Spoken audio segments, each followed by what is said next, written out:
What is up? It's 4 o'clock. Happy horseshit with Fiat Chase.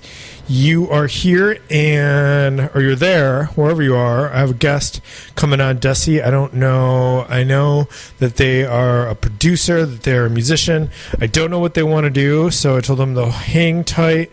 And I'm going to play this really, really cool record that I was lucky enough to find, and there's a great story behind it. I might read some of the liner notes. So I'm just going to play that as a surprise. Then new feature on Happy Horseshit, Missed Connection, I should say. And then I don't know if y'all saw, there was this ridiculous controversy. Someone went out of bounds, so to speak. That was a terrible pun, if you know what I'm talking about. The quarterback, Abear for the San Diego Chargers, just really wasn't into the post-game interview, and he tried to just kind of run away for the interviewer. I heard this on the radio in the morning, and then I was like, let me see if I can play with this a little bit. So I'm doing a reenactment. If it was, instead of a quarterback, if it was a band that didn't really want to do the interview and then just gave really, really pat answers. So I substituted a horn section for the Chargers defense. I hope that's going to be okay with y'all. If not, I'll warn you about it, play through, and then my guest is going to come on. So glad you're here. It's cold out. I'm from the snowiest city in the U.S. Can you picture what that is? Trick question later. You'll be prepared for it. There's a Scantron and everything. So hold on for some tunes. Be right with you. Thanks for listening to Happy Horseshit.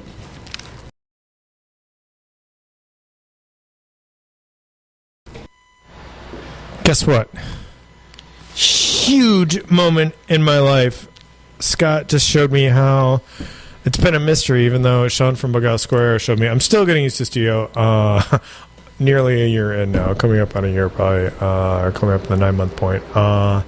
I know how the speakers can play the studio, so I can jump around, and I'm super excited about it. So this is what happened since I have started the show's called Happy Horse Shit because you don't know when I'm taking the piss and when I'm not, and it's I'm trying to take the piss about the music, but I'm gonna play some Weird Al Yankovic later probably. So here's the thing. I started a new column called Missed Connections, and here's what this one says. I was walking down Lombard Street. You were walking up. Suddenly, you turned, and I heard you say to your fellow tourists, "Is that the world's crookedest leg hair? I'm Italian. You're sarcastic. It's so choice. Meet me outside the luggage store on Shattuck in Berkeley. I've never seen anyone buy luggage there. It's perfect. You can be sarcastic about it to the people who work there. Go all Nancy Mace on them. Have you seen that video? I tried to. Okay, I love you, and I'll buy you a fanny pack, and I'm not trying to be dirty." That's a heck of a misconnection. There's a lot going on there. Leg hair, fanny packs. Boy, I hope these two get together. I really do. I really do. Okay, so I'm gonna play one more thing. You know what? Since I'm trying to do comedy, these mics are really sensitive. I'm gonna treat your body like an amusement park for 20 seconds while I cue up some Weird Al Yankovic. Just hold on.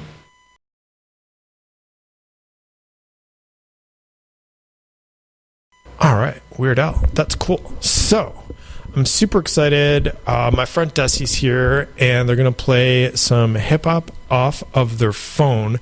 So we're kind of going to get that set up. I meant to play Amish Paradise, and I might query Desi later about, she went through Lancaster, Pennsylvania, where the largest the largest community of Amish folks live. And for those of you who don't have television, radio, or schools, Amish folks are people who eschew the foundational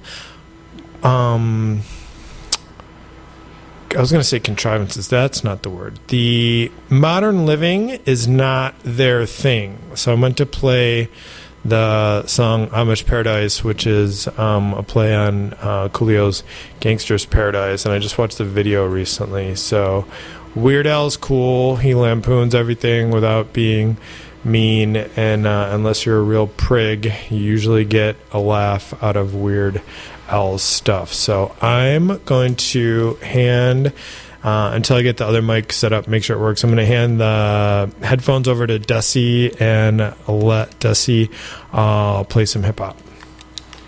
So you're going to...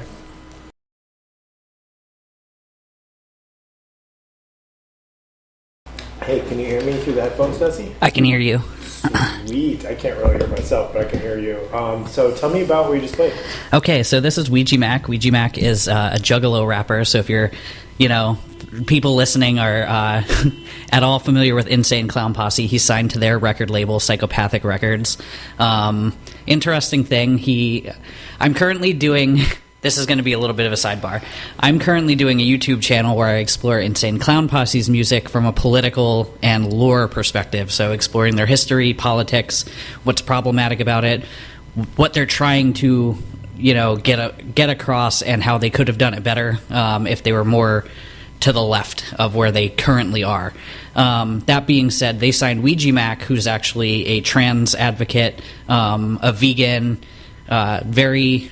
it's still problematic because it's like hip hop and rap, but I find it interesting that he's doing so much to bring a new level to the Juggalo world as far as his music is concerned. So let me interject, because you said some interesting things. Yes, and I know almost nothing about, and I was going to tell you this, but I wanted to say it for the radio. I know almost nothing about Insane Clown Posse. I know almost nothing about the Juggalos, except they're fans of ICP. So this is for me super interesting. One of the guys seems really nice, guy with beard, kind of hair like that color, and I saw kind of an interview with him, and can just tell about people. I'm like, that person seems cool. So I want to rewind. That I guess was my own sidebar.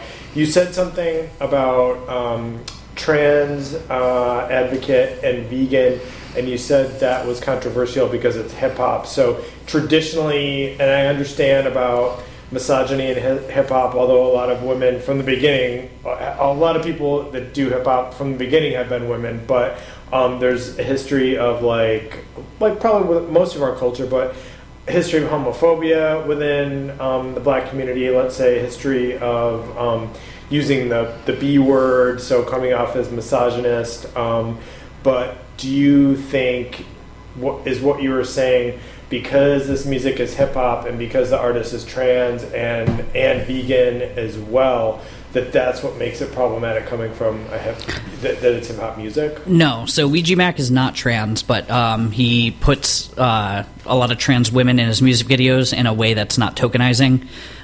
So he advocates for the queer community, which I think is good.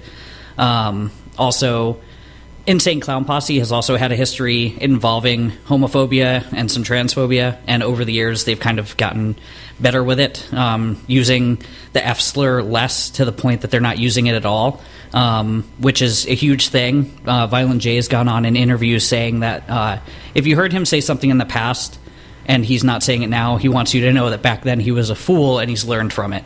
So I would say he's the more open-minded one. Shaggy 2 Dope is a little bit more libertarian, kind of conspiracy theorist type of guy. So it's nice because the two of them have this juxtaposition of a liberal and a conservative kind of mindset, where it's screw the government and we're gonna, I don't know what I'm allowed to say on the radio, but anything you want. Oh no, I should jump in and say, and I think hopefully I forgot to do it last week. What I was told. That everything that's expressed here, me and Desi, these are our opinions. They're not the opinions of the station, which is Radio Valencia. So that being said, yeah, I think we're all good because we don't have an FCC license, so there's none of the rules where they might come down and be like, you can't. I mean, I'll just say this. I mean, and it's pretty basic. What we don't want to say is anything that will the easy example is, okay, I'll just use, you probably know the history, like, we don't want to do, like, what they did with War of the Worlds right now and say anything that, like, sounds so real and violent that it's going to scare people and cause them to react. Other than that, the discussion we're having is important, and it's all good. Yeah, awesome. So continuing on that theme, Insane Clown Posse started off immediately as an anti-racist group. So they grew up in a lot of like, they grew up in poverty. They grew up in lower income areas in and around Detroit. I did not know that. Cool. Yeah, they started their own gang, Inner City Posse, and then after, according to their words, getting their asses beat enough times, having some jail time and stuff, they kind of transitioned. What they said in their lyrics, or just being white? No, it was they weren't rapping yet, so they were going around kind of, like... They were a little white boy gang and trying to be tough. Yeah, I mean, like, there were black guys involved, too. Like, it was multicultural gang. What was it called? The ICP Inner City Posse. Inner City Posse. Inner City Posse, yes. They should have got more kung fu and jiu-jitsu people, it sounds like. That's really funny because they grew up... They're very nerdy, right? Yeah. They're nerdy guys. They grew up with, like, tabletop games and kung fu movies and stuff. That's why, like, juggalos call each other ninjas and stuff like that. Way. Yeah. And it's I thought, is ninja also what people, like, one white person who's kind of whatever, cool or hip, could say to another person instead of saying, like what's up my N-word or whatever with a soft A, they say, what's up my ninja? Cause I wouldn't do that, personally. Yeah, I think, like... But that's where address it, that's the idea. Okay. So, and I'm not saying ICP, like, put that on the map. That's just part of their vernacular.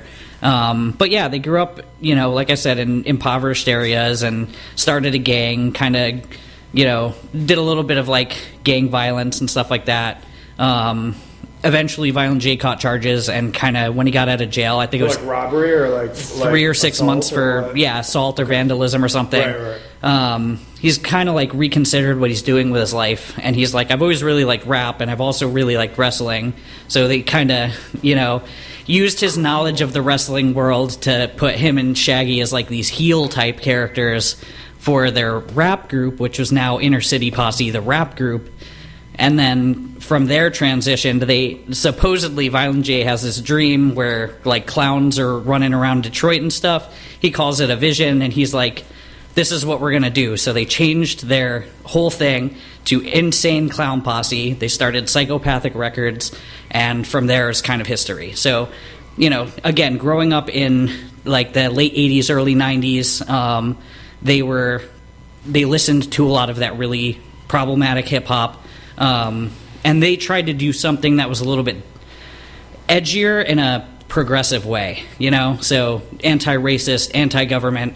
I find it funny, like their Wikipedia page calls them progressive hip-hop, and I'm like, kind of, and I do a whole deep dive into their music on my YouTube channel where I'm discussing each of their albums. I'm like, this is what they're trying to accomplish, and this is how they said it, and this could have been better. I'm like flagging different things. I'm like, this is problematic, and they shouldn't be using this language. And some of that stuff they're still using today, and others they've grown out of, like I said. Yeah, and so I really like the fact that that I'm being educated right now, and I love Detroit. I was just there, not this last May, but the May before that for the 4th time. So I like the fact that I was talking to you a little bit when I ran into you on the bus that I'm reading an oral history of the Village Voice newspaper, which was pretty legendary for me growing up, and an alternative newspaper. And one of the things that was interesting to me is that like people would come up to writers there and go, I don't get the Voice. What is your perspective or whatever? And it's like every writer has like different perspectives. So I love that the two people, Violent J and his cohort, like have differing political views and still can work together on projects. Yeah, it's really cool. Like, especially since the two of them each have kids now, that's kind of widened their worldview. Violent J's kid is a furry, actually. So that kind of keeps him... Subgroup. Juggalos call him the woke one, and they call Shaggy the conservative one. And, like, again, I'm saying this as, like, things I've talked to other people about Reddit, on Reddit about...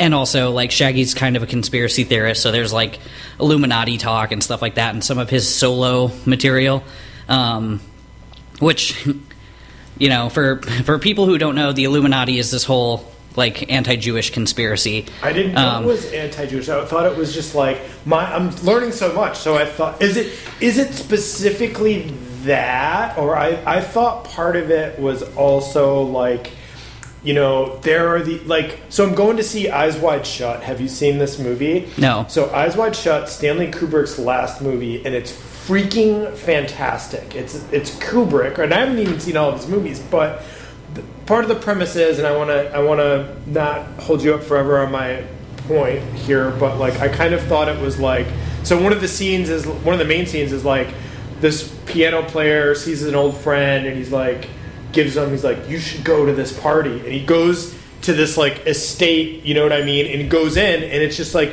weird rich people shit having like orgies. But you're saying, so I thought, so is it strictly an anti-Jewish conspiracy that like quote unquote Jews run the world? Or are there people who think that there's Illuminati that are just like the top bankers and all this stuff and it doesn't have anything to do with like George Soros or the Rothschilds or anything like that? So I'll put it into the perspective of how I came into this information.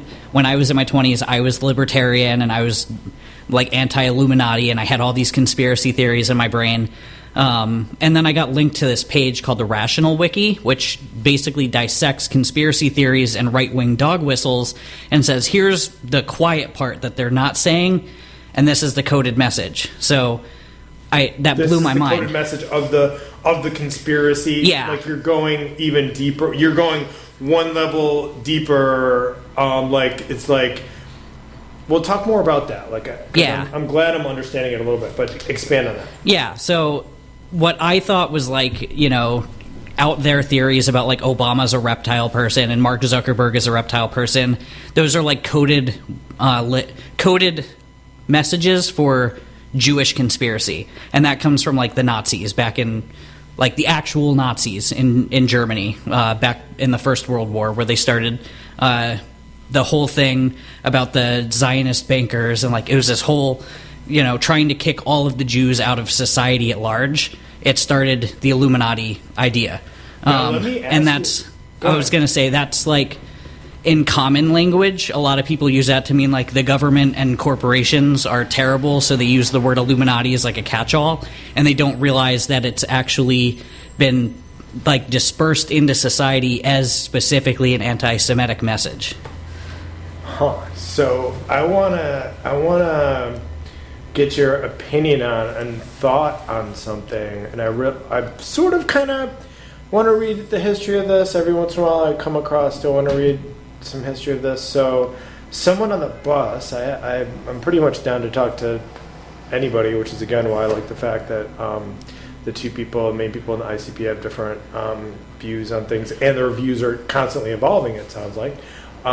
This guy on the bus told me something interesting I never thought of, and he was like, I'll just say right now, I'm not defending Hitler. I do not like Nazis, or fascism, that's not my point of view. And so he said something interesting, and he goes, Hitler lost a battle with the banks. And I'm like thinking, like, have you heard this, and is that part of the thing where, like, is that part of, like, besides his, like, thoughts that, like, Aryans are the best race or whatever, as far as you know, is that something that's out there, and is there any credence to that, why he went to exterminate a whole fucking race of people, and how does it connect with today, and why people think that? Yeah, I think what it was for him was an issue of what I see in modern America is an issue of class warfare that he had to, in his own mind, attributed to an entire ethnic group instead of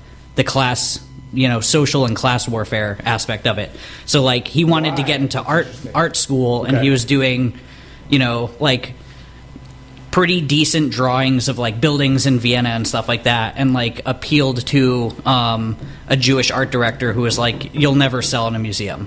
basically. His mom died, and the doctor who was overseeing his mom's health care was Jewish. Like, his whole life, he happened to be in situations where... Some person who happens to be a member of this race is screwing him, and then he fucking... That's what you're saying. Yeah, he just created a negative association. Not 2 times, but you know what I mean? It's... And then he sees... It was a trope throughout his life. Yeah, and then he sees what he thinks is, like, Jewish infiltration into German government, and is like, this has gone too far. And instead of seeing it as, like, a class thing, which is, you know, the rich, the bourgeoisie versus the working class, he immediately goes, it's the Jews, and that started this whole military, you know, his whole military campaign to exterminate them, which is, you know, again, when you flash forward to the 90s where the word Illuminati comes in as like this, you know, pop culture reference, we'll say, to like the government doing secretly, you know, secret shadowy things behind the curtains. No government's ever done that. No. Well, now let me ask you this, and then I'm probably going to play a record, and then maybe we can figure out what you want to play next, or just we'll talk between ourselves. And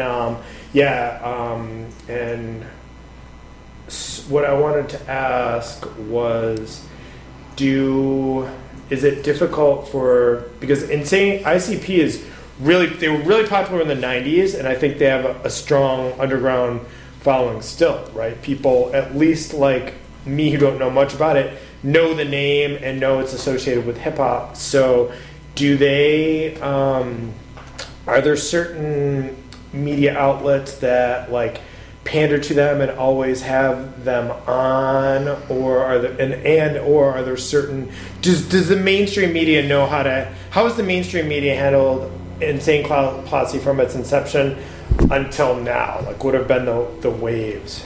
Yeah, I think mainstream media doesn't know how to place them. They've always mixed rock and rap in an almost nu metal sort of way, and when I say nu metal, I'm thinking like Limp Bizkit style, because nu metal is a very nuanced term with lots of branches. But so there are these 2 guys in clown makeup who are, you know, a lot of their stuff is violent, but a lot of it has an anti-racist message. They have mixed, you know, views about, on one hand, they're purporting, like, don't abuse women, and then they write a song about abusing women. There's, like, a lot of that unfortunate, like, growing up in hip-hop and trying to be edgy sort of thing, which, again, I've explored all this on my YouTube, and I'm like, this is not okay, and this is what they were trying to say, and, you know, I don't make excuses for them in any case, but...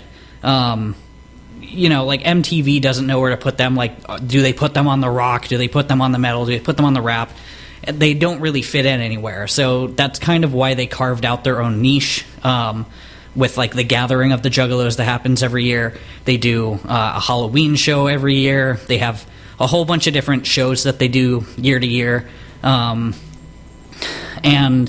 yeah, I think about, like, an early interview they had on Fox News with Bill O'Reilly, and they use this clip of Violent J signing some like 12-year-old kid's T-shirt, and when he's done, he's like, "Go home and smoke something." And Bill O'Reilly was like jamming him hard. He's like, "What if that kid goes home and smokes some crack?" And he's like, "You're telling me that like the parents aren't in the room, basically? Like, I'm sitting here with a painted face. If he's gonna take me too seriously, that's an issue of the parents." And like, you know, so there's like kind of that aspect of it, is like, you don't know when to take them seriously and when not to, because they're 2 guys in clown makeup. I love it. I'm going to put something... I love it. Thanks so much for coming on, Desi. I'm going to play... Thanks for having me. You're welcome. I'm going to play something, and then we're going to talk some more. Do you want to do me a favor and kill both of our mics?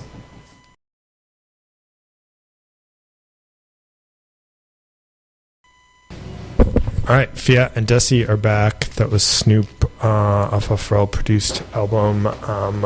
Was just heard that today and went and listened to it. So, Desi, what's up next? What are you gonna do? Yeah. So I've been all over the map as far as music is concerned. I mean, I listen to a little bit of everything. Most of my stuff is post-hardcore and rap, specifically horrorcore. Like, I'm very much into, you know, the ICP scene. So that being said, my own music also kind of fell into that sort of thing. In my teen years, I picked up a guitar for the first time. and then found my way into rapping. So I used to do shows a lot.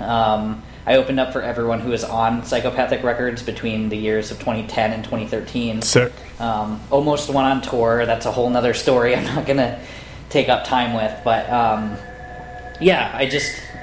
I've been in a lot of interesting situations. I've lived a lot of lives before, coming out here to San Francisco, transitioning and like everything. And the stuff that I would like to show you is off an acoustic thing that I did in 2023 when I was still... I released it in 2023, but I recorded it while I was still in Cleveland, Ohio. So I got sober there. I had a friend who was like kind of doing his own recording studio out of his house sort of situation. It actually turned out all right. He did a bunch of basically demo quality stuff for me, and then made it slightly better than demo. It's acoustic. Should I play it now, or should we talk more? Or... Okay, cool. Let's do it. And I want to say that we're going lo-fi, so this isn't going to be the quality of the sound. I'm sure Desi will tell. We can purchase this, right, if we want to? Yes, it's on Bandcamp. Okay. And I'll talk about links and stuff like that later. So. Switch here.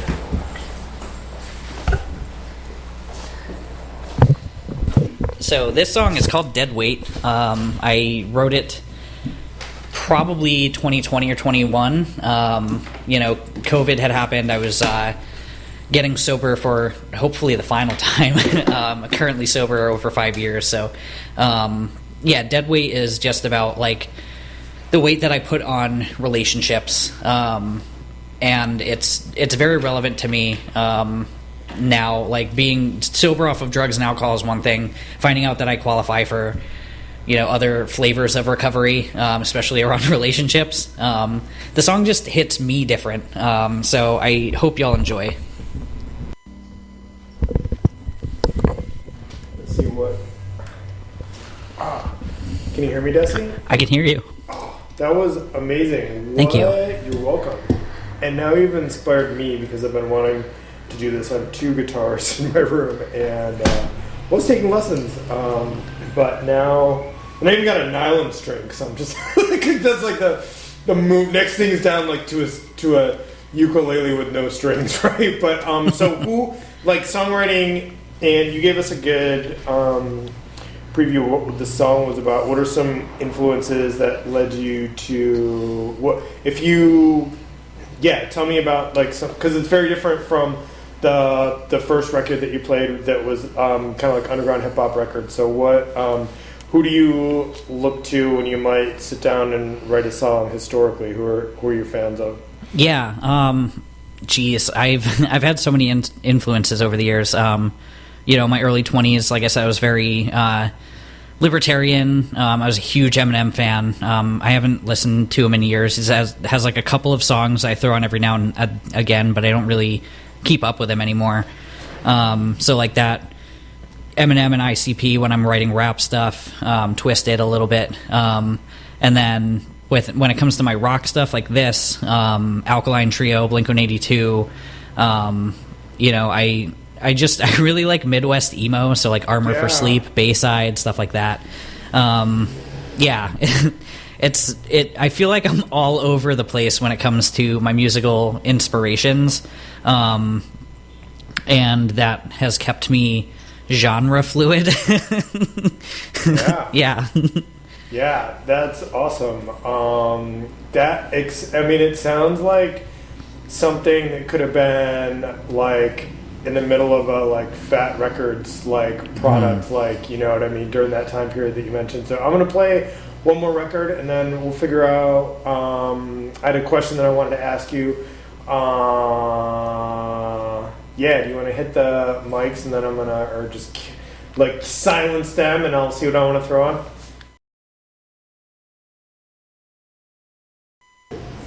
Oh, I can hear you. Can you hear me? Totally. And what I wanted to, I don't know if you got if you did it, because I was moving around and trying to pay attention. Your song was amazing. It is on Bandcamp, and can you just give us the full details on that, and then talk about whatever you want after that? Yeah, let me pull up my Bandcamp. Like, I don't use it a whole lot, but I am on Facebook, Instagram, and Bandcamp as Des the Mess. So if you're looking out for my music, keep that in mind. Specifically, Bandcamp would be desthemess.bandcamp.com. That's where my pop punk stuff is. It's mostly acoustic.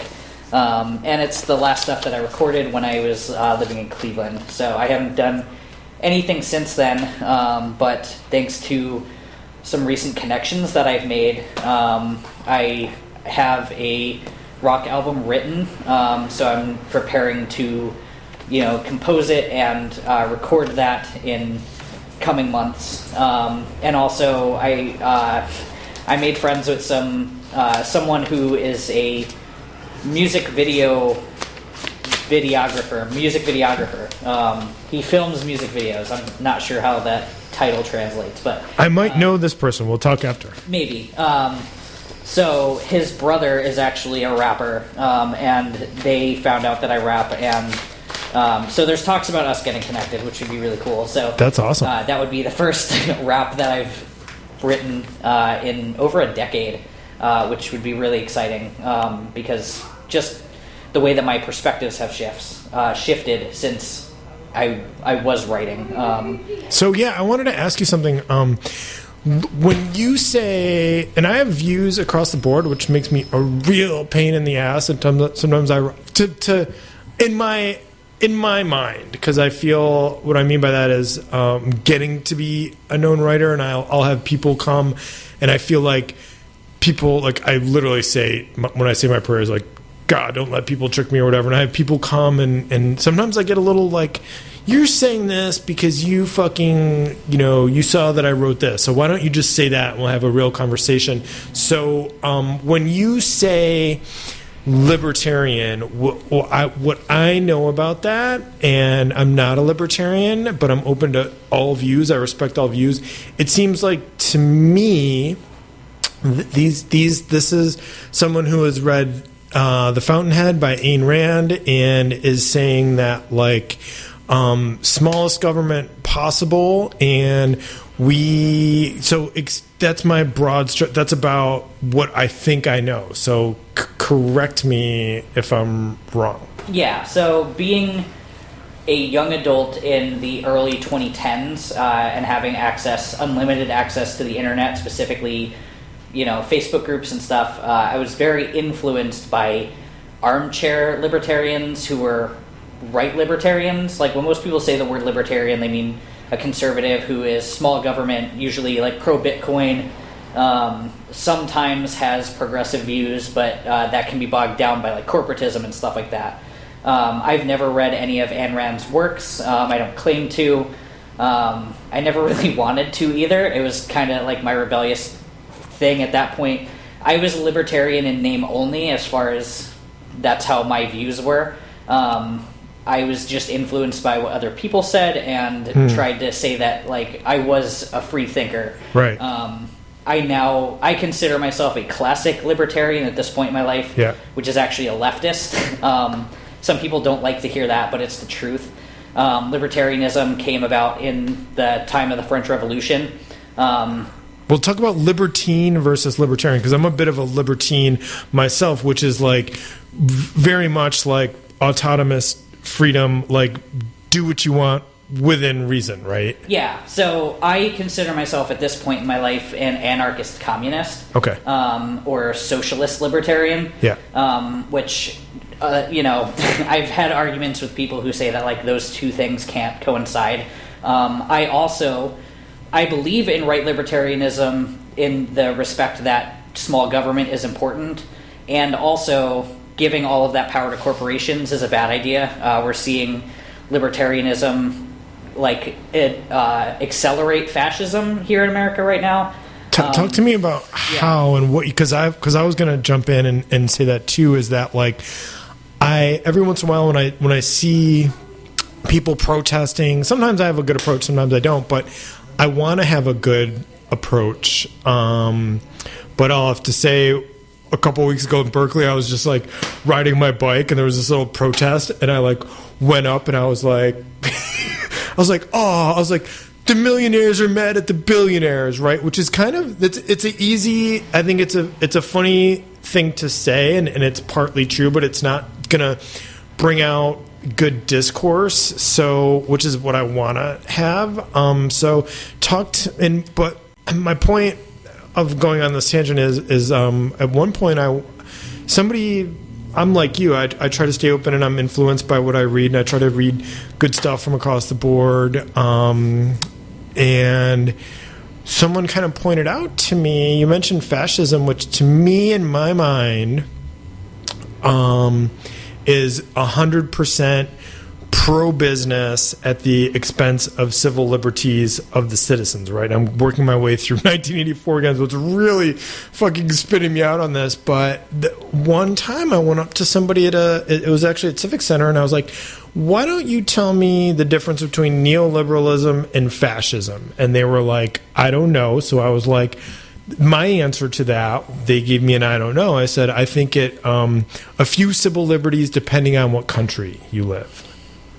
So I think you would have more to say about this too. Yeah, I think we live in a very interesting time where people on the, I'll say, American left are refusing to recognize that they have conservative values, whereas the leftists of the rest of the world are very frustrated because they see. If you've ever heard of ratchet theory, the idea is no. Every few years, a Democrat gets into office and they halt the progression to fascism, but they never go left because a ratchet can only go one direction, right? Because of the rivets. That's the idea. So there's an excellent meme. I wish I could show a meme on the radio because it would speak 1,000 words a lot more clearly than I can. But every time a Republican gets into the office, we crank it to the right, and there's no left. There's no progressivism, there's no left acceleration at all in America. We either stop for a couple of years and maybe slightly increase towards fascism when a Democrat gets into office, or a Republican gets in and they crank it. And that just leaves everyone with less and less freedom. I love it, and I'll come with something else. Trigger warning, it might tick you off a little bit, especially because I understand that for certain groups, the person that is in the White House now has gone ahead and whether just taken at face value, like groups that are in the minority on the LGBTQ spectrum and let's say undocumented folks, we have ICE going on. These things are heartbreaking to me. So I want to say that I understand that, and this is easy for me to somewhat. I'm just going to say it. So I like the ratchet theory. It makes sense. And one of the things, but I'm going to say some things about the president. So one of the things that I noticed, and I agree with you, one of the smartest things I heard people say about liberals is they want things just as they are, but just a little bit better, right? And I think we're past that. You know what I mean? Just the amount of the... Economically, we're past that. I wish we could throw out the culture war stuff. Not that easy either. That's easy to say. So I think we're in an interesting time now, and I thought of this earlier, is there's so much fucking spin out there, and you have to join a team and take everything along with it, right? And people are pointing at people like Sarah Silverman pointing out no, you don't. We're not going to do that anymore. We're not going to fucking take everything that's on the Democratic platform. So what I think is interesting, when I hear people say, I want to stop the spin, I personally want to stop the spin. So when I hear people say Trumpism, fuck you, I think that's spin. Show me his plan that fits into, it's not communism, it's not Trumpism. He's all over the fucking map. This person is, right? And he's fucking... Do you remember when he said he was going to have Alcatraz start operating as a prison again? No one fucking believes that, and the paper fucking printed it. You know what I mean? He wasn't going to fucking do that. And I'm reading a second book by Ronan Farrow now where it's just so funny, I think the media needs to be clowned, and I think we need to find commonalities. And I love what you said, and I'm kind of in this category where there's people on the left that don't realize they have some conservative values, right? Like, that's me, you know what I mean? And that's where the right has become really smart and social media savvy, where they just have to go, woke, you're fucking woke, you know what I mean? And then fucking everybody freezes. And the people that are in the center don't want to fucking offend anybody, so you get fucking in trouble. It's like, no, fucking offend somebody. Say what you mean. This is where I think a lot of... Is there any hope in the fact that this ratchet that is going right, and seems to be mostly right, but I think there's, like, being anti-endless war and being against fucking bipartisan trade deals that were getting fucked up aren't conservative positions necessarily. Is there any hope that, like, now that the hatchet can be loosened and it can be more like an adjustable wrench? Are you seeing any hope, like, in the media in the future, what people are saying, what's going on with legislation?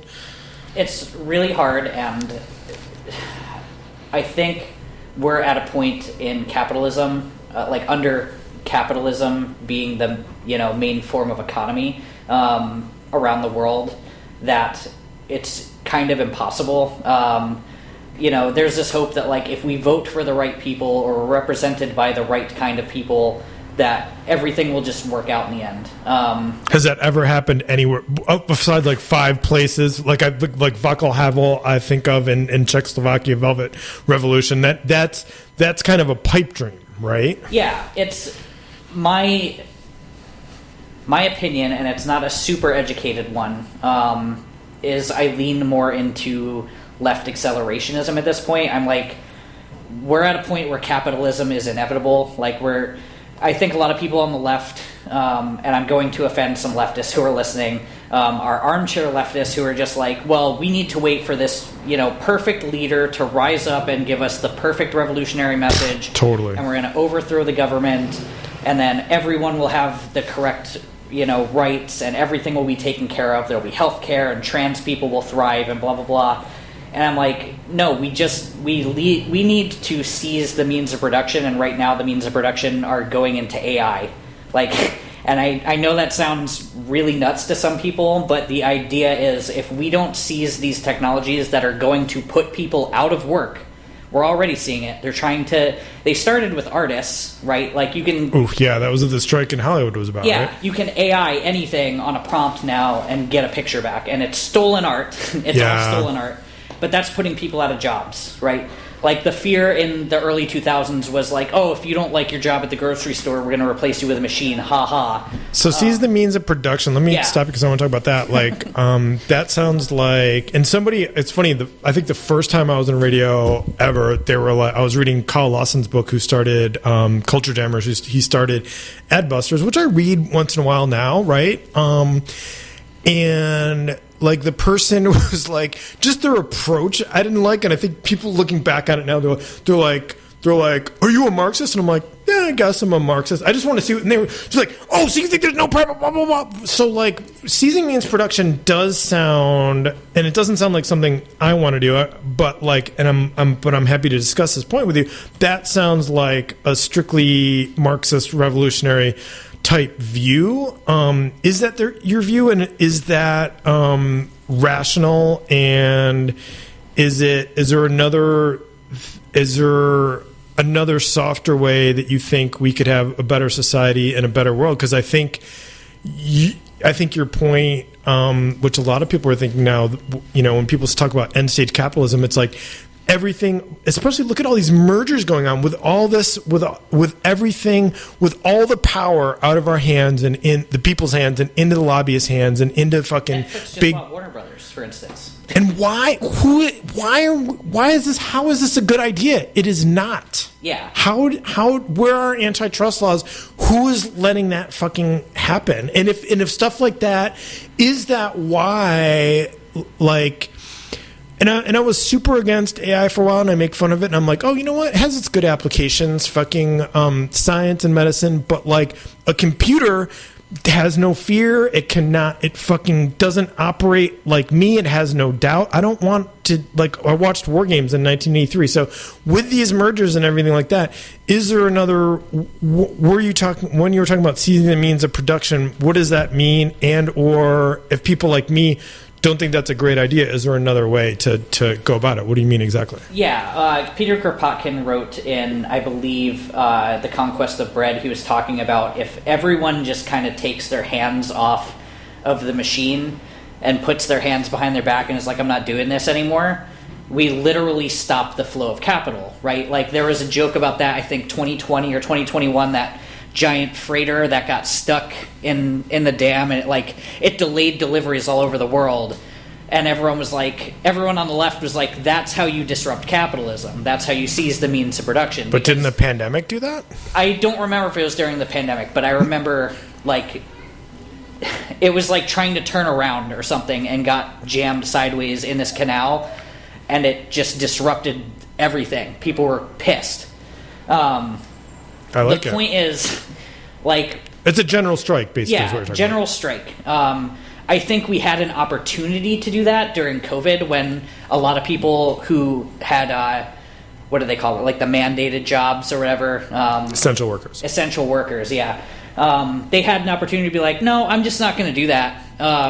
But everyone was like, but what will happen if I don't go to work? And I'm like, then the flow of capital will be disrupted and we will throw the government to its knees, and it will say we have to see the means of the people met. But what we're seeing now, that's, for me, for someone who's nonviolent, that's a scary option. I would like to see, not that I think that option is closed down, not that I don't see that as an option if things keep getting worse or stay as they are, but you're going to, in my mind, you're going to have, that's why I got freaked out a couple months ago when I was doing stand-up and people told me what the government shutdown was about, and I was like, that's no good. I'm like, that is going to cause social unrest. You can't take, at least, $290 of people, food's already expensive enough, people are struggling as it is. You can't just take their food away because you can't use that as leverage. But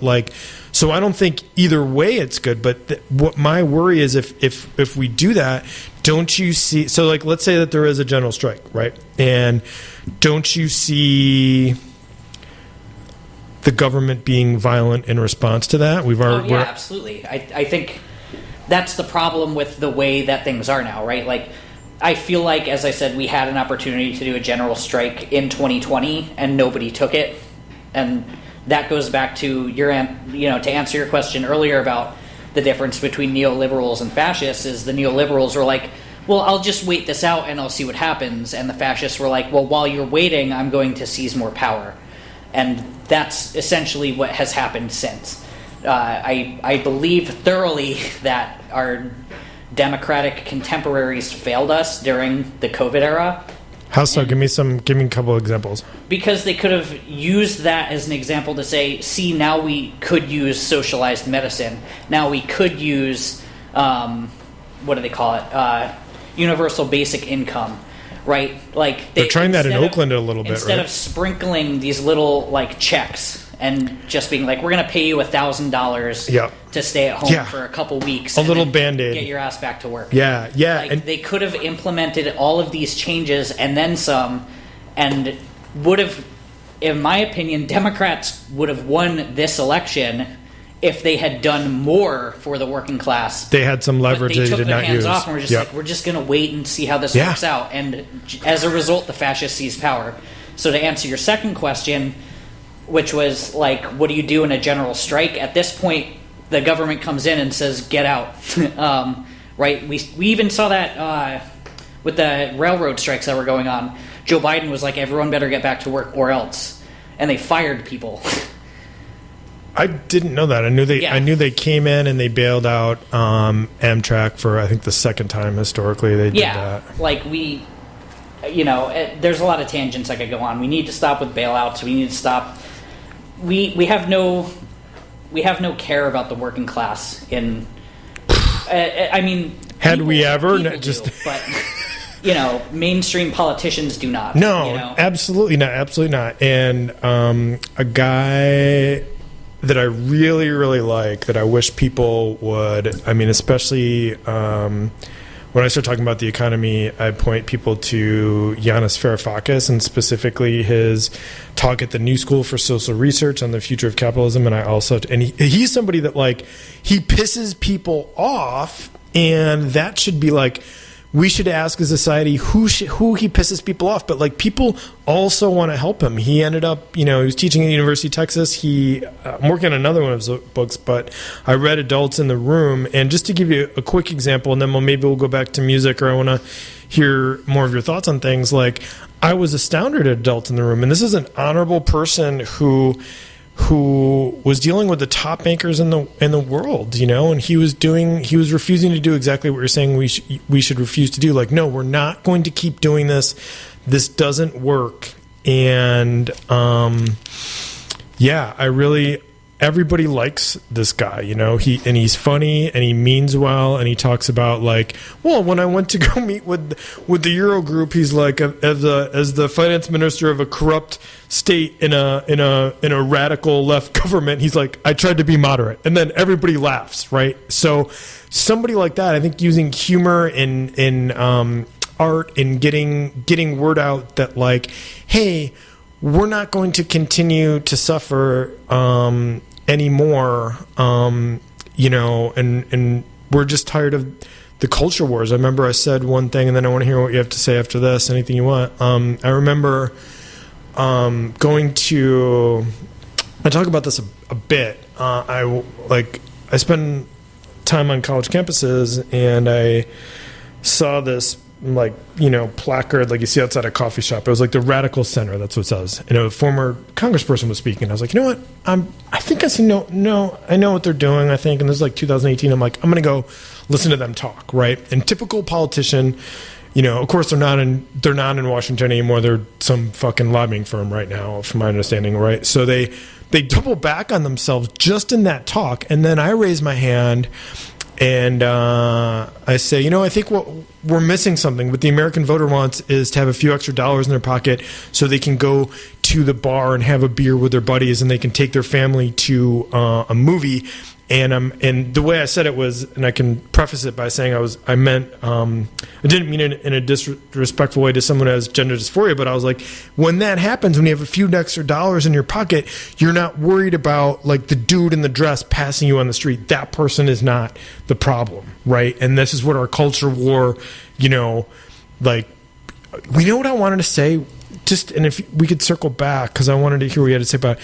You were saying our leadership was Democratic at the time. They could have taken this opportunity to look at socialized medicine and get some legislation passed, but we didn't, right? And then the mainstream media, all fucking the 24-hour suit, and I was off the grid at the time. I would go, the little bit I would look at the news, it was all this fluff about, like, we're getting the vaccine out. Oh, they're working on this vaccine, blah, blah, blah. No conversations with intelligent people, right, on the three networks. And something I said recently, and I would be really interested in what you hear what you have to say about it. I proposed, it just dawned on me, and I'm sure I'm not the first one. We have three major news networks, and I'm not a classist guy, right? Poor people news, middle class people news, wealthy people news. What's wrong with that? You know what I mean? Because expecting people lobbyists to care about the people that make $16 an hour somewhere in the Middle East, or not Middle East, Midwest, it's not going to happen, right? But what about an idea of, like, three major networks, three poor folks news, wealthy people news, and middle class folks news? What do you think about that idea? Could that work? I mean, I think that's just going to further entrench people in their own beliefs. I remember the first time I was in college back in 2009, someone was doing a presentation about how people spend money. And the idea was people who grew up with money tend not to spend it when they have it. They put it into trust funds and investments, and, like, they have all these savings, basically. Middle class people tend to slightly budget. I'll say working class because the middle class doesn't really exist anymore. But like, working class folks tend to slightly budget, where they're like, I need to save up for a specific thing and maybe have a cushion in case my car breaks down. but I don't really have money and I'm working just above minimum wage. And poor people are like, money come in and money go out. I have bills to pay, I got food to eat, I have the little, my $7 latte at Starbucks is like my treat to myself. And, that's basically the class divide that I became aware of when I was younger. And that's the way that I see it now, I remember having a conversation with my grandparents in my 20s when I was starting to become more left and get out of my right-wing views. My grandmother was like becoming a huge conspiracy theorist as I was like leaving that sector. It was, Fox News. You turned out your grandmother. Brainwashed her, basically. She would get mad because of Ellen DeGeneres being gay. She's like, they're going to take our guns away. And my grandmother was like, Marge, do you own any guns? Yeah, there was that Are whole... you gay? Are you going to get gay married? Why do you care? That's my favorite Simpsons ever. Is that the one where he takes Bart to a gay steel mill? He worries Bart's going to catch gay. And he's like, Dad, why did you... And then Homer's best line ever. He's like, they took all our good names like Lance and Buck. It's like fucking... It's great satire. It's great. And the point of all that is people just become entrenched in their own views. I'm guilty of it. I believe I should have the capacity to talk to people who disagree with me. Yeah. I can sit up here on the mic and be like, I believe this, and I think that should happen, and other people aren't doing their part in the quote unquote revolution. Aren't you being hard on yourself? I feel like you are entrenched because you are open because your views have changed throughout. Yeah, they've changed enough that I get frustrated with people who don't follow the same path. Right, like. My family is largely conservative. My friends are all liberal to left. So throughout my life, I have shifted left dramatically and outgrown a lot of people. But then when I see other people stuck in their views, I'm like, well, I used to think that. How come you can't just read this book or be radicalized in the same way that I can? And I'm shooting on other people. But can't you be... This is what frustrates me is, and of course, like, I'm just kind of like... I'm like the weird dirtbag artist who's like fine crashing on someone's floor in their room, right? So, but I also do want a life. I do want to have not a life. I have a life. I want a mortgage. I want a family. I want, things that are going to stress me out. I do want to be middle class or wealthy, right? So I do want to rewind, and you said something interesting. It's like, I think it's a step forward, and you might disagree with me on this, if like, you say it could entrench people in their own way of thinking if we have these three different news networks. Like, back when it was working, like you're going to have poor people and people that are in poverty. It's going to be a pipe dream to think that we wouldn't, right? Because some people are going to be more greedy than others, right? So... but we in this country we're supposed to be able to. There's supposed to be a classless society. We're supposed to be able to work our way out of it, right? So I think it could be a step in the right direction because it would be acknowledging, like, would it be okay for you in your thinking as it is right now if we had poor people that could at least like have a little bit of money at the end of the week and pay the rent and buy food, and then middle class people who raise 2 kids and have fucking $30,000 worth of stock options and go to school, and then wealthy people who have 2 vacation homes and work on Wall Street.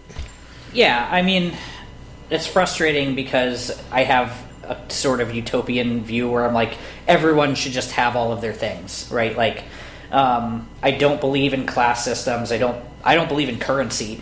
I feel like we're getting to a point where currency is going to become invalidated by AI and by crypto and stuff like that. And that's isn't cryptocurrency though? We need currency for leverage though. So talk to me about that. Yeah, I think the cryptocurrency has basically proved that money doesn't exist because anybody. I know someone who sells what they call meme coins, right? They're just like, I liked this meme that I saw on the internet, so I'm going to make a currency out of it. I'm going to sell it for a couple $1,000s to people who can push it. They basically become minor con artists, inventing a stock, more or less, to get a kickback, and then the coin shuts down. Dogecoin is a good example of that. Who shuts it down? Are these things? These things are starting to be regulated by the. Yeah, like the most stable coins are things like Ethereum and Bitcoin, and they're still largely volatile, right? Like, yeah. And this, I'm not super educated in cryptocurrency, but I've seen the way that it works.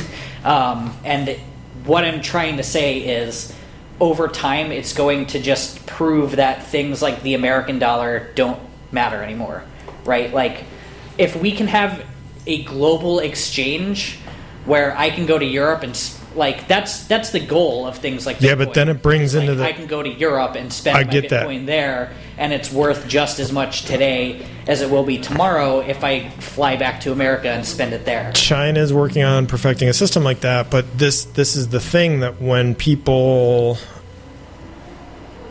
want to buy, I think we need to have, in my opinion, the little bit that I know about it, we should have both, because you're gonna have people that, I mean, what you're talking about then, if you're bypassing, then people can't get loans for things, right? That's not good.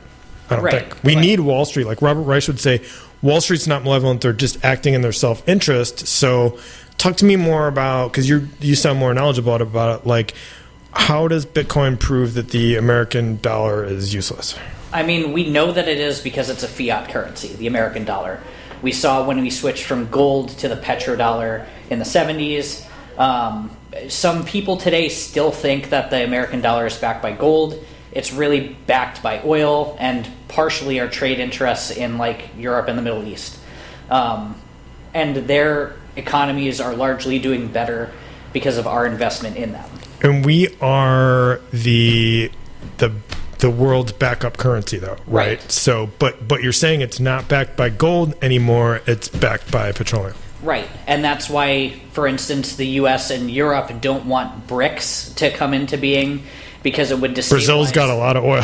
Our economy, right? Because then suddenly they have the money. So what that proves is our money isn't actually backed by anything except the theory of money itself, and this goes into accelerationism and the idea. Yeah, what is left accelerationism? Left accelerationism, really good, short but very dense book, is the Xenofeminist Manifesto, A Politics for Alienation by Laboria Cubonics. And you can Google that. It's a PDF. It's 10 pages. It is very, like, 5 college, like, more than college educated they people who got together and essentially were like, we don't like the direction capitalism is going, and also it's inevitable. You know, it's like, it's been described to me as like Roku's basilisk, the idea that we thought it into being, therefore it is, and it's going to eat itself and take all of us with it. I kind of stopped listening only because I wanted to ask you an important culture question. Do you think libertarians are, since a lot of them are conservative, or I'll just, to keep it simple, we'll say that do you think libertarians can bridge a social divide between trans folks and more socially traditional, closed-minded Republicans on the right? Yeah, so I have 2 points about that. One, as a person who subscribed to a libertarian point of view in my 20s and then grew out of it, I don't think it's impossible. And the caveat of that is libertarians largely don't care what other people are doing as long as it doesn't mess with their non-aggression principle. The problem is how people apply their non-aggression principle. It's like, the idea is if I go into, you know, a social setting and I'm like, I'm Desi and I use they, she pronouns, someone is like, you're being awfully aggressive with those pronouns because you want me to call you that instead of a man because I'm a trans woman. I've seen that, and I think a lot of it is, and we see this, like, people want to come in and be troublemakers. So I'll give an example of that. And the guy was right, and he was right to be pissed off, I think, is that there was a person, I mean, if you look at me, I'm very cis male presenting, right? So this was at a stand-up event on Hate Street, and the host called the person a guy or whatever, and the person was like, I don't like how you just assume my gender identity there. And it's like, dude, the person was like, you know what? Fuck you. Like, I'm not even, and I think most people nowadays, our culture is accelerating to the fact that like a lot of people find, we interviewed 10 doctors that, like, if you went to like Sloan Kettering and fucking some of the better medical, and we talked to experts, and you were like, and to the expert where you're like, does gender dysphoria exist? They would say yes. You know what I mean? So like, but you have troublemakers that want to infiltrate other fucking communities just to be fucking assholes. So I think that's what you were just talking about. Yeah, and that's kind of the second point that I'm making is I don't believe in political correctness in the way that like liberals tend to. They're like, well, I need to walk on eggshells around everybody and just assume. It's like you assume neutrality for everyone until you find out otherwise, which is good in theory but doesn't work. Like, I'm never going to walk up to someone and just assume like, well, you didn't tell me your pronoun, so therefore I'm going to they, them, you, because I don't think that's appropriate. No. But the problem I have with liberal political correctness and liberal identity politics, and I'm tagging liberal on them compared to leftist identity politics. Liberal identity politics says, I want the person of color who's queer and Muslim and poor and blah, blah, blah to be the next president who's going to then bomb children in the Middle East. Further my agenda. My thing about... We're on the same page, and I have a problem with what I'll call like window sign activists, and it started bothering me. I'm like, the person in the very nice home that has the Black Lives Matter sign in their window. I just would love to, and you'd have to have like a 10-year-old do it, right? Have the 10-year-old go up, knock on the door, and be like, "Hi, Black Lives Matter. Do you have black friends? Do you have black coworkers? Do you have black neighbors? Oh, so and this is where people on the right side are, I love when I hear the phrase virtue signaling. They're absolutely fucking right. And it goes to just what you're saying. And my thing is like, liberals love you if you have money, especially if you're black and you have money, especially if you're trans and you have money. That's even better. Then they get to look like the good folks. But like when you look at the top, at the patriarchy, at the people who are actually calling the shots, you might have your, and I loved Obama as a president, and I cried, but Bernie Sanders, who I love and I've seen a bunch, like, will say it's not enough to be a woman and run. It's not enough to be black and run. It's not enough to be. It's almost to the point now.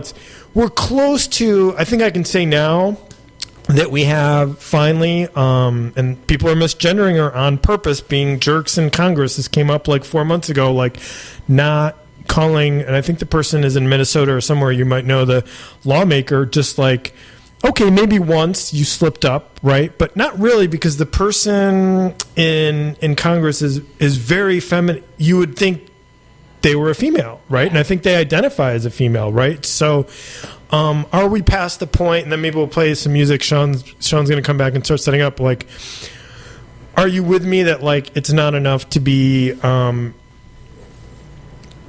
like fuck identity politics, and people are assholes, and there's assholes out there who are never gonna accept fucking trans folks, and racism's never gonna go away. I don't know, like last thoughts, what do you think? It's to wrap up, that would be,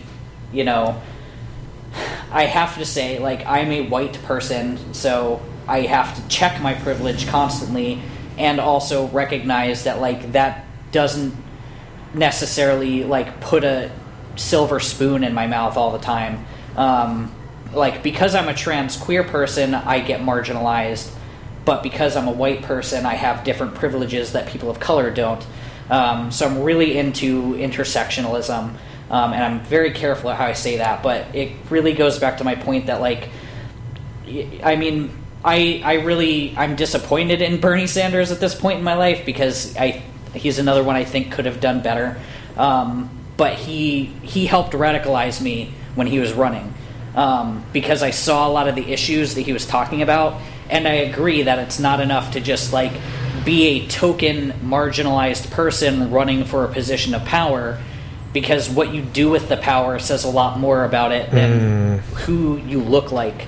Is he radical though? I think all of his proposals now are like proposals that like people are like, yes, we need this.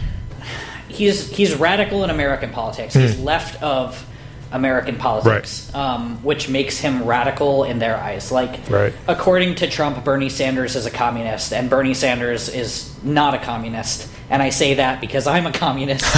And people that voted for Trump also voted for Bernie. So I'm looking at us to bridge an amazing way of bridging that connection. Yeah. Right? I knew people on the right, libertarians, who voted for Bernie Sanders. Right. I knew hardcore Republicans that, this is coming from when I lived in Pennsylvania and lived in Ohio. I knew like hardcore Republicans who were like, I like Bernie Sanders and the things he says because he's talking to the working man. Right. He's literally saying like, hey, working class people, regardless of your politics, regardless of your race, gender, ethnicity, all of these things, don't you think we could be doing a little bit better for the working class? He won West Virginia, which I may have read before, but like I didn't know recently, and that is a state that like you would think they would skew to the Trump agenda, right? Yeah. But they care about, they're very smart. They realize we're in a transition. The industry there, the options are very few, and Bernie has more options than Trump does for poor people. Basically, I think Bernie Sanders does a good job of talking to people regardless of where they sit on the political spectrum. Yes. Like, I don't drink anymore, but like back when I did, I always thought like Bernie Sanders is the type of person I would like smoke a joint and drink a beer with and be like, yeah, man, like fuck the government. Like, what are we going to do about it?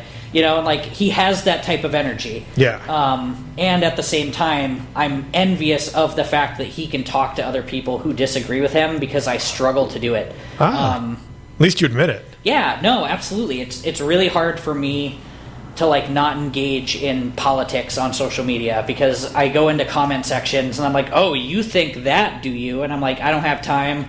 They're not going to listen to me. I don't have the right words. I don't have the charisma. Well, I wish somebody would. Well, I will, and it's thank you. I'm going to let you, Desi, before we have like. Maybe we'll each play a song. Play whatever you want off your phone. Thank you again for being part of this. You're welcome. Let's just go all music after this. So play whatever you want on your phone. I want to shout out my friends in the band Stop, Drop, Rewind, who are from Indiana.